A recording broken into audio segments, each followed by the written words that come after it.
लोकतंत्र में ऐसे बहुत कम शख्स होंगे जो खुद एक सांसद हों, जिनके ससुर दुनिया के सबसे बड़े लोकतांत्रिक देश के प्रधानमंत्री बने, जिनकी पत्नी देश की प्रधानमंत्री बनी और उनका बेटा भी प्रधानमंत्री बना।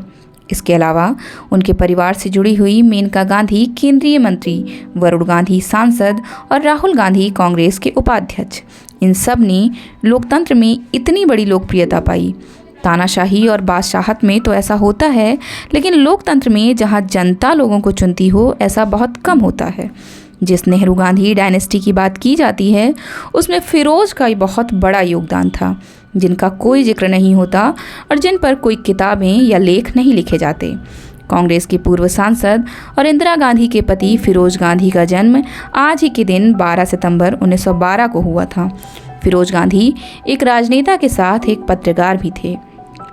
5 भाई बहनों में सबसे बड़े फिरोज गांधी का असली नाम फिरोज घांडी था। उनके पिता जहांगीर घांडी गुजरात के भरूच के रहने वाले एक पारसी थे। हालांकि कुछ इतिहासकार उनके मुस्लिम होने का दावा भी करते हैं।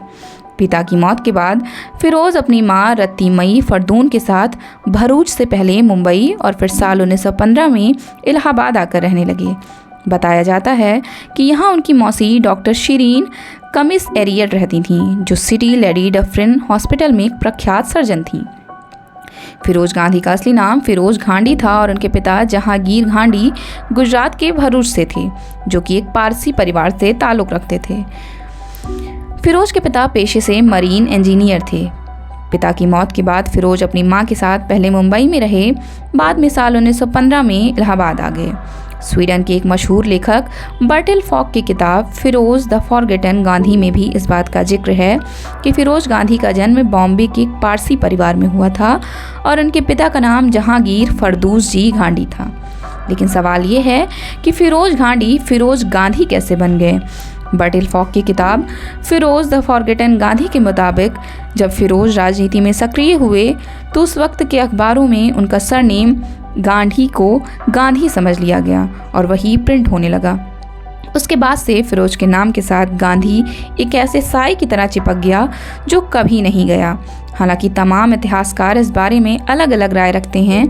कुछ का मानना है कि फिरोज ने महात्मा गांधी से प्रेरित होकर अपना सरनेम गांधी कर लिया था।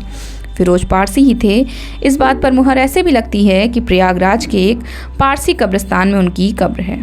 इलाहाबाद आने के बाद उन्होंने विद्या मंदिर हाई स्कूल में एडमिशन लिया और यहाँ से स्कूली शिक्षा पूरी कर इविन क्रिश्चियन कॉलेज से अपनी ग्रेजुएशन की पढ़ाई पूरी की। पढ़ाई के साथ साथ उन्होंने आज़ादी के आंदोलन में भी भाग लेना शुरू कर दिया। इलाहाबाद उन दिनों स्वतंत्रता संग्राम की गतिविधियों का केंद्र था। फिरोज गांधी इसके प्रभाव में आए और नेहरू परिवार से भी उनका संपर्क हुआ। उन्होंने 1928 में साइमन कमीशन के बहिष्कार में भाग लिया और 1930-1932 के आंदोलन में जेल की सजा काटी। 1930 में फिरोज की मुलाकात इंदिरा गांधी उर्फ इंदिरा प्रियदर्शनी से हुई। इसके बाद फिरोज गांधी 1935 में आगे के अध्ययन के लिए लंदन गए और उन्होंने स्कूल ऑफ इकोनॉमिक्स से अंतर्राष्ट्रीय कानून में ग्रेजुएशन की डिग्री हासिल की। इंदिरा ने अपने पिता जवाहरलाल नेहरू की मर्जी के खिलाफ फिरोज गांधी से शादी की थी। दोनों की लव स्टोरी बहुत चर्चित रही। कहते हैं कि आज़ादी की लड़ाई में इंदिरा की मां कमला नेहरू एक कॉलेज के सामने धरना देने के दौरान बेहोश हो गई थीं। उस समय फिरोज गांधी ने उनकी बहुत देखभाल की थी। कमला नेहरू का हालचाल जानने के लिए फिरोज अक्सर उनके घर जाते थे। इसी दौरान उनके और इंदिरा गांधी के बीच नज़दीकियां बढ़ीं। फिरोज जब इलाहाबाद रहने लगे उस दौरान वो आनंद भवन जाते रहते थे। 1933 में 21 साल के फिरोज गांधी ने 16 साल की इंदिरा के सामने शादी का प्रस्ताव रख दिया, लेकिन इंदिरा ने इसे खारिज कर दिया।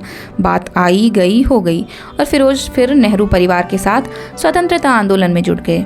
इसी बीच एक बार फिर इंदिरा और फिरोज की नज़दीकियां बढ़ीं और दोनों ने शादी करने का फैसला कर लिया। लंदन में पढ़ाई के दौरान भी इंदिरा और फिरोज की मुलाकात हुई थी। कुछ समय बाद जब फिरोज और इंदिरा के प्रेम प्रसंग की जानकारी कमला नेहरू को हुई तो वो बहुत गुस्सा हुई। दोनों के अलग अलग धर्मों के होने की वजह से भारतीय राजनीति में खलबली मचने का डर जवाहरलाल नेहरू को भी सताने लगा था। जवाहरलाल नेहरू फिरोज और इंदिरा की शादी के खिलाफ थे। उन्होंने यह बात महात्मा गांधी से बताई और सलाह मांगी। महात्मा गांधी ने फिरोज को गांधी सरनेम की उपाधि दी और कहा जाता है इस तरह फिरोज खान फिरोज गांधी बन गए और इंदिरा नेहरू अब इंदिरा गांधी बन गईं। फिरोज और इंदिरा की शादी 1942 में हिंदू रीति रिवाजों के अनुसार हुई। अगस्त 1942 में भारत छोड़ो आंदोलन में फिरोज गांधी कुछ समय तक भूमिगत रहने के बाद गिरफ्तार कर लिए गए। जेल से छूटने के बाद फिरोज फिर आंदोलन में जुट गए। इसी बीच इंदिरा ने 1944 में राजीव और 1946 में संजय गांधी को जन्म दिया। इसके बाद फिरोज गांधी 1946 में लखनऊ के दैनिक पत्र नेशनल हेराल्ड के प्रबंध निर्देशक का पद संभाला। इन्होंने साल 1952 के प्रथम आम चुनाव में वे लोकसभा के सदस्य रायबरेली सीट से चुने गए। इसके बाद उन्होंने लखनऊ छोड़ दिया। कुछ साल वे और इंदिरा नेहरू जी के साथ रहे। इंदिरा जी का अधिकांश समय प्रधानमंत्री पिता की देखरेख में बीतता था। 1956 में फिरोज गांधी ने प्रधानमंत्री निवास में रहना छोड़ दिया और वे सांसद के साधारण मकान में अकेले ही रहने लगे। 1952 में रायबरेली से पहले निर्वाचित सांसद चुने जाने के साथ ही फिरोज गांधी और जवाहरलाल नेहरू के रिश्ते में खटास आनी शुरू हो गई थी। कहा जाता है कि फिरोज गांधी राजनीति में बहुत ईमानदार और सक्रियता से काम करते थे, इसलिए वह सरकार की आलोचना करने में पीछे नहीं रहते थे। इसकी वजह से उनके ससुर और देश के प्रधानमंत्री जवाहरलाल नेहरू को भी असहज होना पड़ता था।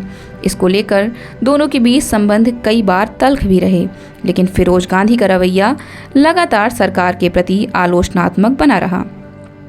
कहा जाता है कि फिरोज नेहरू सरकार की आर्थिक नीतियों और बड़े उद्योगपतियों के प्रति झुकाव को लेकर नाराज रहते थे। कहा जाता है कि आज़ाद भारत में सरकार का पहला घोटाला सामने लाने का श्रेय भी फिरोज गांधी को जाता है, जिन्होंने दिसंबर 1955 में एक बैंक और इंश्योरेंस कंपनी के चेयरमैन रामकिशन डालमिया के फ्रॉड को उजागर किया, जिन्होंने बैंकों के पैसे का उपयोग निजी कंपनियों में निवेश के लिए किया था। इसके बाद 1958 में उन्होंने संसद में हरिदास मुंदड़ा के LIC में किए गए घोटाले को उठाया। उन्होंने ही देश की राष्ट्रीय इंश्योरेंस कंपनी में हुए इस बड़े घोटाले का पर्दाफाश किया था। उन्होंने सरकार की आर्थिक अनियमितताओं को भी सामने लाना शुरू कर दिया। इस घोटाले को लेकर फिरोज गांधी का रुख इतना मुखर था कि विरोधी सांसदों से ज़्यादा उनकी आवाज़ संसद में सुनी जाती थी। उनके इस विरोध ने जवाहरलाल नेहरू की पाक साफ छवि को भी नुकसान पहुंचाया। यह फिरोज गांधी ही थे जिनके आवाज़ उठाने के कारण नेहरू सरकार के वित्त मंत्री TT कृष्णमाचारी को इस्तीफा देने के लिए मजबूर होना पड़ा। इसी के साथ ही ससुर जवाहरलाल नेहरू और पत्नी इंदिरा गांधी से फिरोज गांधी की दूरियां बढ़ती गईं। एक समय ऐसा भी आया जब दोनों अलग अलग रहने लगे। कहा जाता है कि सरकार में हस्तक्षेप और लगातार आलोचना के कारण पंडित नेहरू ने फिरोज गांधी से बोलना तक बंद कर दिया था। जीवन के अंतिम दिनों में फिरोज गांधी बिल्कुल अकेले से हो गए थे। इसी अकेलेपन के बीच उन्हें 1958 में पहला हार्ट अटैक पड़ा, जिसने उनके शरीर को बहुत हानि पहुंचाई। इसके बाद उन्होंने खुद को राजनीति से अलग कर दिया।